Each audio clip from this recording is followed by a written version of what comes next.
3 de junio de 2015. El feminicidio de Kiara Páez, de 14 años, a manos de su novio, encendió una llama que cruzó fronteras. Desde la plaza del Congreso de Argentina, periodistas y activistas lanzaron el grito de Ni una menos, lo que llevó a convertirse en un movimiento social feminista referente a nivel internacional y que se volvió ley. La ley Micaela, que obliga al funcionariado a una capacitación obligatoria en género. La línea 144, un conjunto de herramientas de asistencia y protección, y la histórica legislación de la interrupción voluntaria del embarazo. Pero 11 años después, el grito es de resistencia. Agostina Vera en Córdoba, Dulce María en Misiones y Noelia Rivero en Buenos Aires, quien ya había pedido ayuda. Nos recuerdan la cruda cifra: un feminicidio cada 35 horas en Argentina.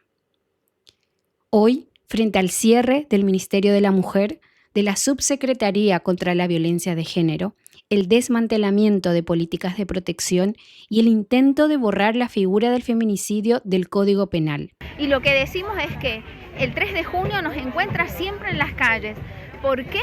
Porque hay mujeres que aún sufren violencia y porque corren peligro de muerte, porque hay familias que aún tienen la esperanza de conseguir justicia. La marcha del 2026 es una trinchera contra el olvido. Como dice Flora Alcaraz, en estos años de vigencia de Ni una menos hay avances y retrocesos, pero con una sensibilidad vigente contra la violencia hacia las mujeres. Y esto quedó reflejado en las concentraciones multitudinarias en el país el pasado 3 de junio. Bueno, los femicidios son una realidad persistente en Argentina, en América Latina, en nuestra región y en el mundo, ¿no?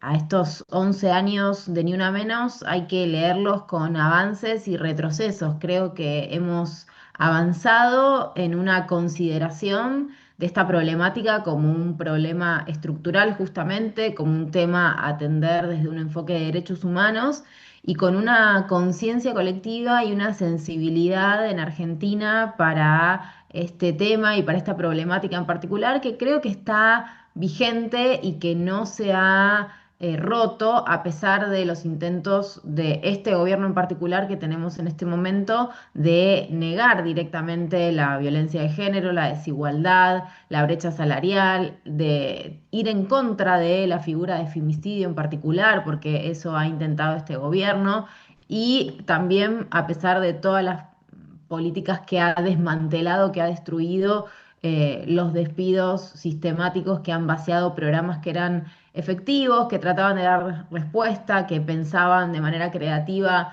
cómo intervenir en este problema. Creo que a 11 años de ese grito colectivo de Ni Una Menos, esa sensibilidad con respecto a esta problemática me parece que todavía está vigente en Argentina y eso me parece importante remarcarlo porque por algo la convocatoria fue masiva, fue multitudinaria, también hubo mucha reacción colectiva a lo que fue la cobertura mediática que parecía sacada de otra época y que básicamente justificaba de alguna manera el destino de estas chicas, porque fue el femicidio de Agostina en Córdoba, pero también se dio otro en el norte del país, que fue el de Dulce, otro femicidio en Florencio Varela, el de Noelia, en provincia de Buenos Aires. Fue como una serie de historias que se repiten todos los días, lamentablemente, pero que en la previa de este aniversario dinamizaron de alguna manera la convocatoria y generaron esta reacción colectiva,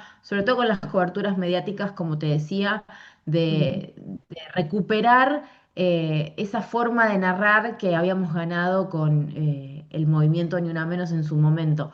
Creo que es una problemática muy compleja, que no hay soluciones mágicas ni de un día para el otro, que es un tema muy persistente en todos los países del mundo y que en Argentina lamentablemente se han discontinuado esas políticas que intentaban prevenir, atender, sensibilizar y cuidar la vida de las mujeres. Y eso hace que sea todo mucho más difícil. Pero lo que está de fondo para mí y lo que tiene que ponerse en discusión, que es la mirada que intenta proponer el feminismo, es el concepto de la dueñitud, ¿no? Este concepto del que habla Rita Segato de la propiedad del cuerpo de las mujeres, que creen que tienen esos varones que matan de una manera tan cruel, ¿no?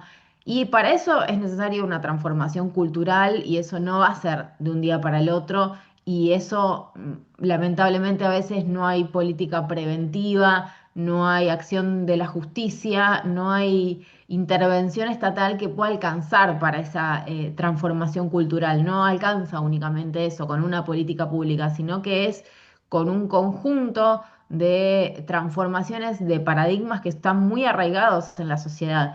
Entonces, eso es lo que más persiste y es lo que late detrás de estas historias que estamos viendo en estos días y que movilizaron tanto en esta última convocatoria. Ujú. Y eso que comentabas, la cobertura mediática sin tener en cuenta la perspectiva de género, sería también una consecuencia, ¿verdad?, de esa criminalización contra las feministas, contra la palabra género, contra la palabra o la figura jurídica del feminicidio por parte del gobierno. Y hay también como una reacción de las nuevas generaciones, ¿verdad?, de las jóvenes, que también se quieren pronunciar contra ese tratamiento, Flor. Sí, hay una atmósfera, un clima que habilita justamente estas coberturas mediáticas. Creo que el odio sea un discurso oficial, que el ninguneo, el desprecio, la discriminación sean parte del discurso y la narrativa oficial, hace que los medios se monten sobre esa narrativa y se den estos titulares o estas coberturas que son, yo te diría que deshumanizantes. O sea, ya creo que ni le pedimos perspectiva de género, le pedimos que sean humanos y humanas y que pongan la vida en el centro y que respeten un poco la vida de esas personas que fueron asesinadas de maneras muy crueles y que alrededor de ellas hay familia, hay seres queridos, hay amigas, como vos decías. Tanto Agostina como Kiara eran niñas de 14 años, entonces hay una perspectiva humana que se pide, que por supuesto está atravesada por la perspectiva de género, pero eso es una perspectiva humana. Y creo que sí, al menos mi análisis a partir de lo que fue esta convocatoria tan masiva y multitudinaria, es que hubo chicas, pibas, decimos acá, más jóvenes, que no fueron parte de aquel grito de Ni Una Menos en 2015, que tampoco fueron parte de lo que fue la marea verde que logró la despenalización y legalización del aborto en 2018 y 2020 en ese periodo, porque eran muy chicas, porque eran niñas y que ahora se sienten convocadas a partir de este momento con una perspectiva un poco también de defender lo que se conquistó, ¿no? Creo que estamos Claro. en esa situación como de defensa de lo logrado, de lo conquistado y de poner un límite y decir, bueno, hasta acá no pasarán. Yo no sé cuánto se va a lograr transformar a partir de estas movilizaciones, ¿no? Pero al menos me parece que le da una pauta al gobierno hasta dónde puede avanzar. Es un límite, es como una especie de coto que se pone. Y eso funcionó en algún momento el año pasado cuando Milei en Davos tuvo un discurso absolutamente nefasto para con las personas y la comunidad homosexual en particular, y hubo una movilización masiva que fue la marcha antirracista y antifascista. En ese momento se hablaba de que el Ministerio de Justicia iba a ir en contra de la figura de femicidio, que le iban a llevar al Congreso a la discusión, y no pudieron con eso, no lo llevaron al Congreso, lo decían, lo pronunciaban en sus declaraciones mediáticas, pero no pudieron efectivamente llevarlo a la discusión parlamentaria. Entonces creo que estas movilizaciones y salir a las calles de manera masiva, multitudinaria, y que vean que son muchas personas de diferentes procedencias, clases sociales, que hay transversalidad en ese movimiento, hacen que se ponga un límite sobre lo cual se quiere avanzar. Que ya se ha desmantelado y se ha desarticulado un montón, pero siempre hay más, ¿no? Entonces creo que para eso sirve un poco en este momento tan particular eh, la movilización. Ahora, a futuro sí tenemos que pensar y proyectar y empezar a imaginar qué demandas, qué reclamos, qué políticas podemos inventar desde el feminismo, podemos proponer, porque ahí sí creo que si no tenemos esa conversación más profunda de pensar políticas feministas, después hay interpretaciones que se hacen de la política sobre lo que quiere el feminismo o puede llegar a servir y muchas veces son interpretaciones equivocadas. Entonces creo que está bueno con este impulso y revitalización del movimiento, reactivar conversaciones que realmente nos pongan a pensar el mundo que nos imaginamos, que nosotras lo tenemos en claro porque es un mundo con mucha más equidad, ¿no? Un mundo libre de violencias, es una idea utópica, pero bueno, ¿qué se puede hacer persiguiendo ese mundo, ese mundo que nos imaginamos? Desde el Estado con políticas públicas que efectivamente intervengan en esa línea y que sean creativas, que sean novedosas, que no tengan únicamente a la cárcel y al poder punitivo del Estado como respuesta, porque sabemos que eso a largo plazo no va a solucionar todo. Puede ser reparatorio en un momento para las víctimas, pero no son soluciones a largo plazo. Entonces, bueno, me parece que es un momento así muy revitalizante de recuperar algunas fuerzas que habíamos perdido, porque, bueno, el efecto que genera la derecha sobre los sujetos políticos es realmente disciplinante, ¿no? Que todo el tiempo estén atacando, que el gobierno haya puesto a las feministas como enemigas, que todo el tiempo estén amenazando desde la narrativa y en lo concreto hace que sea mucho más difícil posicionarse, reorganizarse. Entonces, hay algo ahí que ahora se está reorganizando, se está rearmando, rearticulando y que está bueno potenciarlo con discusiones a fondo. Ujú.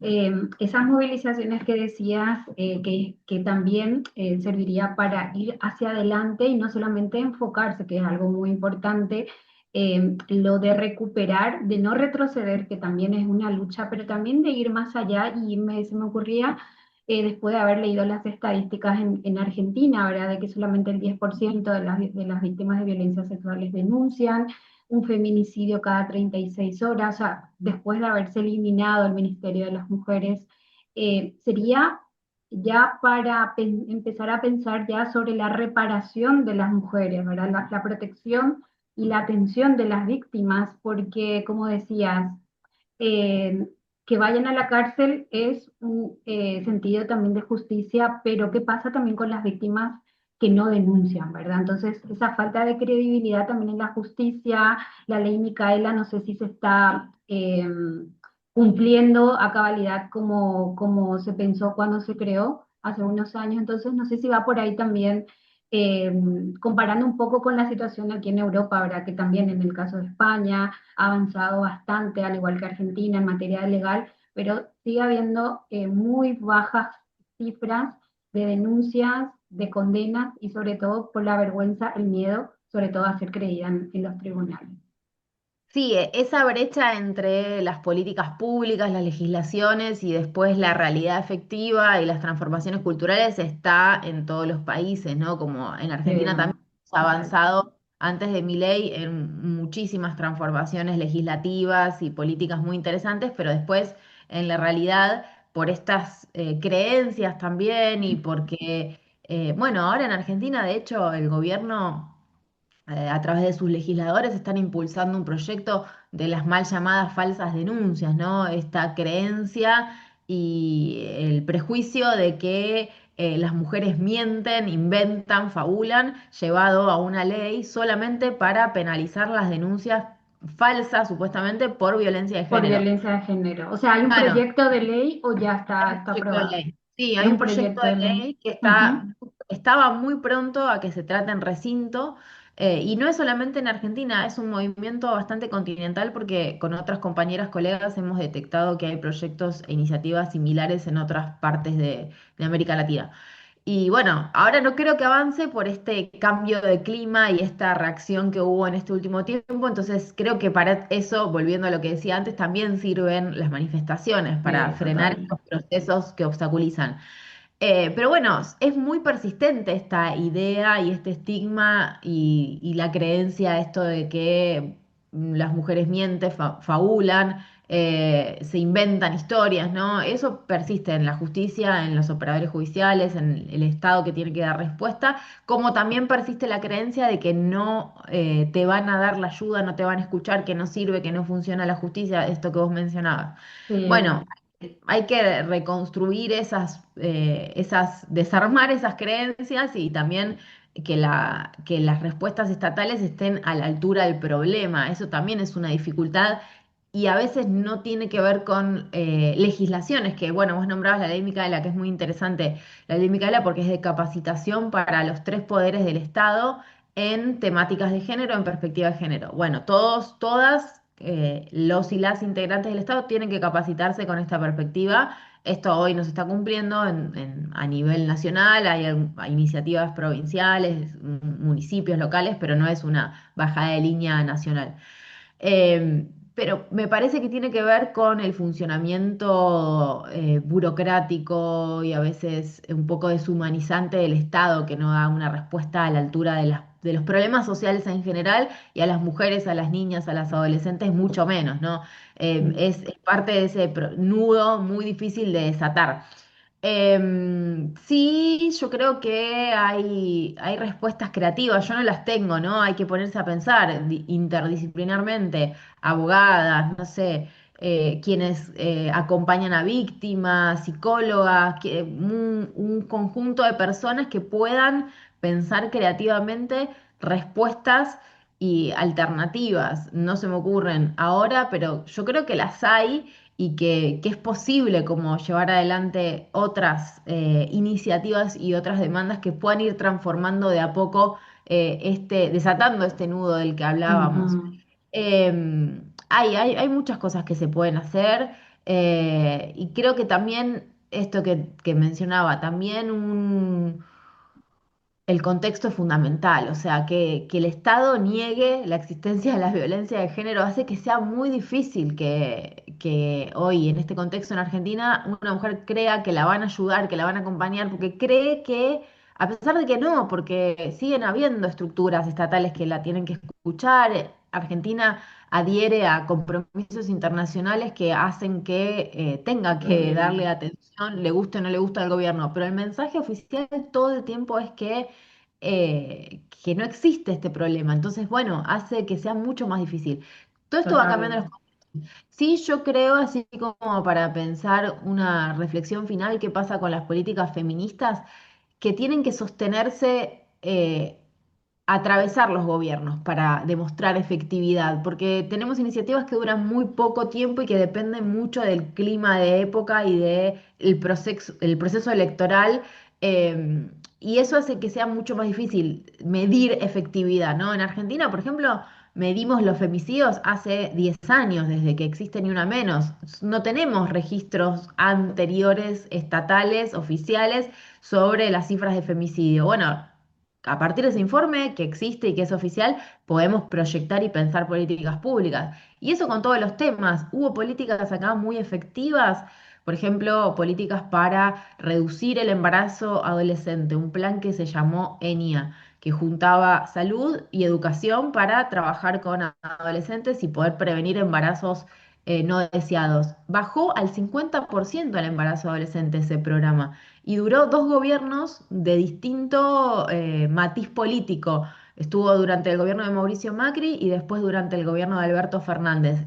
Ahora se cortó con el gobierno de Milei, pero esa transversalidad, que las políticas públicas puedan superar los cambios de gobierno, es muy difícil, ¿no? Porque también Lo con un van gobierno. eliminando. Ujú. Claro, que van eliminando, pero eso me parece que es un aprendizaje Mm. a pensar a largo plazo de cómo hacer que eso se sostenga. En la Constitución podría ser. Claro, de darle un poder más grande a esas leyes para, no, no se me ocurre a mí, pero bueno, está bueno eso, pensarlo con otras disciplinas que puede ser mucho más creativo, para que eso se mantenga y decir, bueno, esto funcionó o no funcionó, o hay que revisar esto, pero si tenés políticas y programas que duran 4 años nada más, con un semejante problema tan estructural, No. es muy difícil. Eh, Eso me parece como una reflexión a tener en cuenta de cómo defender esas políticas y pensar que tienen que ver con la vida de muchas personas y que tienen que ver con nuestro ser y estar en este mundo y que deberían tener bueno, incorporarlas en la Constitución. Decimos así, ¿no? Como tiramos, capaz que es imposible, pero pensar alternativas que hagan sostener esas políticas a lo largo del tiempo y que no sean tan cortoplacistas. Sí, sí, sí. Sobre todo teniendo en cuenta, ¿no? Este retroceso y el miedo a decir, soy víctima, pero no lo voy a denunciar porque seguro que no me van a creer y ahora no estamos en un buen momento político, o sea, los derechos de las mujeres, la protección contra las víctimas de violencia de género no tiene por qué depender del contexto político, sino que debe ser garantizada como un derecho humano y totalmente de acuerdo en que se Total. pueda extender, ¿no? La vigencia de estas leyes, que parece, como decía Simón de Beauvoir, ¿verdad? Que parece que hay un cambio político y siempre están discutiendo si realmente se nos tiene que proteger ante ciertas violencias. Bueno, pensar que también Argentina es parte de un renglón en una historia que es continental. Ahora está pasando, bueno, hay elecciones en Colombia y también hay un candidato de la ultraderecha. En Chile acaba de ganar un candidato de la ultraderecha. Digo, es parte de un movimiento, una reacción internacional conservadora que está avanzando a partir de una crisis democrática que también hay que pensarla, ¿no? Como más como proyecto político de cómo defendemos esa institución, la democracia, desde los feminismos. Y la realidad es que estamos en un momento muy complejo, no es solamente Argentina, sino que es la región, es el mundo y está en disputa esos sentidos de la democracia, de la institucionalidad, del rol del Estado. Y me parece que es claro esto que vos marcabas, que estas niñas están saliendo, o estas pibas más jóvenes, para defender algo y no para Ujú. avanzar, ¿no? Que es muy clara esa imagen. Ujú. Bueno, algo más que quieras agregar, las sigo siempre, son realmente un referente para Latinoamérica, desde Ni Una Menos, así que agradecerte esa valentía porque me imagino que no debe ser fácil estar en un contexto tan hostil y sobre todo de tantos ataques, tantas amenazas. Como periodista feminista ya del lado, no sé, personal o profesional, ¿cómo es el día a día también de ustedes? Porque somos conscientes también de las amenazas que recibimos en Internet. O sea, el acoso a las periodistas y sobre todo feministas también ha crecido en los últimos años y también te lo puedo decir te puedo dar fe de eso desde mi experiencia también. Sí, es ese espacio que había sido un poco aliado para nosotras, para difundir, diseminar los mensajes y la comunicación feminista se volvió recontra hostil. Es difícil. Convivimos con un achicamiento del espacio público en general, ¿no? Como un achicamiento, una asfixia del espacio para poder decir y para poder contar y para poder hablar, básicamente, que Internet nos da esa fantasía de creer que sí, que es hiperdemocrática y que hay lugar para todos y todas, pero la realidad es que los algoritmos son recontra opacos y no se muestran todos los contenidos de igual manera. Y los ataques y el discurso de odio y la polarización afecta a determinados grupos más que a otros, ¿no? Y hay determinados grupos que también eligen no subirse a esa polarización. En Argentina estamos viviendo un retroceso del periodismo feminista. Antes, hasta hace poco, teníamos editoras de género en distintos medios, hoy ya no hay más. Yo trato de reinventarme, de buscar otras formas de narrar, de disputar esas narrativas de otra manera y no yendo a la polarización que quizás es lo que más funciona, ¿no? Si yo me subiría todo el tiempo a polarizar narrativamente y discursivamente, sería muy efectiva mi comunicación y me encontraría con reacciones de amor y de odio, pero a mí me interesa llegar desde mi ejercicio periodístico a esas personas que todavía no llegué. Entonces, bueno, trato de buscar ahí una transformación narrativa y un reencuadre para que esas historias, esos mensajes, esos temas que trabajo puedan llegarle a esas personas que todavía no llegué y que no son los que efectivamente están esas personas sensibilizadas por el feminismo o directamente las que odian el feminismo. Creo que en el medio hay un público bastante amplio, pero sí, es complejo, estamos en un momento de retroceso y lo que más genera, al menos en todas, y esto hay estudios que así lo confirman, es autocensura, es no decir, no hablar, no participar, no interactuar, salirse del espacio digital y bueno, seguir sosteniendo otros espacios no tan visibles. Ese es el caso de las periodistas feministas, esa es la realidad de las periodistas feministas en Argentina y en la región, ¿no? Lo cual es totalmente injusto, pero también es un método de supervivencia, supongo, para poder seguir ejerciendo y Sobrevivir. haciendo lo que nos gusta, sí, porque hay muchas, viste, que pasaron de ser presentadoras de noticias a ser productoras o guionistas o a lugares menos visibles, porque bueno, no, porque vivían ataques constantes.